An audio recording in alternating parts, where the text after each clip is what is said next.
So people are hyping this movie up as one of the best horror movies out there. But I'm gonna have to humbly disagree with that.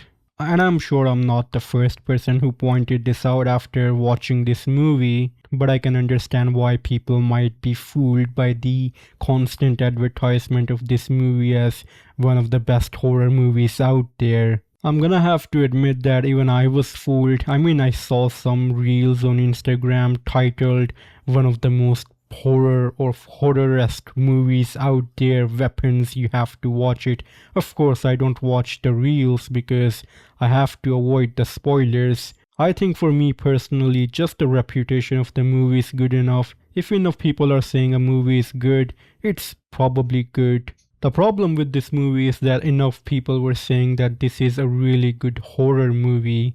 And I just think that's really being dishonest about this movie. If I have to categorize this movie, it would be a really good thriller slash mystery with some sprinkles of horror here and there, but definitely not horror itself. I would definitely put this movie in the same category as Get Out, which was a movie released back in 2017, critically acclaimed as well, and I think also popularized as a horror movie. I would also not categorize that movie as a horror.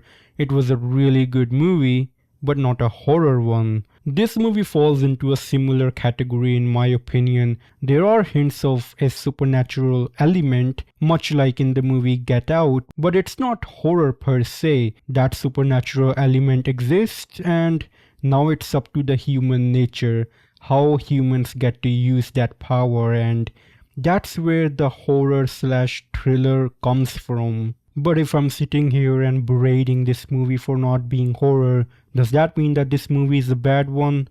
Absolutely not. Much like Get Out movie, I think this one is also a really good one. It's just the categorization of this movie that I have an issue with. The premise of this movie is very simple. One night at exactly 2:17 a.m. in the morning, several children just walk out of their homes and start running the Naruto run across the street, and well, that's about it. That's the mystery we have to solve now. Much of the blame from the townspeople fall to Julia Garner's character, which is funnily enough, she also played the role of Silver Surfer in the recent Fantastic Four Marvel movie. And I say that because we also have Josh Brolin in this movie. He also played the role of Thanos, one of my favorite fictional characters.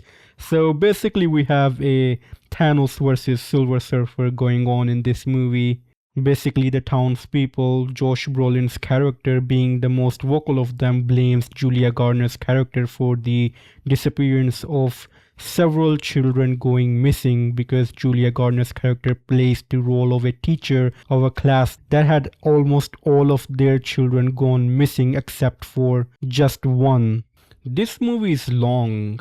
I think a bit longer than 2 hours, but it never feels wrong. This movie always focuses on different characters' POVs and explain their stories that always intersect with one another, which is always a fun way of exploring a story. All in all, I'd say it was a really great movie, with its ending being a bit goofy, but I would say it was definitely intentionally goofy. But at the same time, I also saw that it could have been very scary, and it was scary when the sides were flipped, when you had the villain of the movie hold all the cards, and you can see that being a very scary moment. But when you flip the tide towards the end of the movie and you see the villain just running across the street from children that they kidnapped, yeah, that was funny, and I do think that was intentional. At the end of the day, it's a really great movie and I highly recommend it if you guys haven't watched it. It's definitely one of the good ones and I highly recommend it.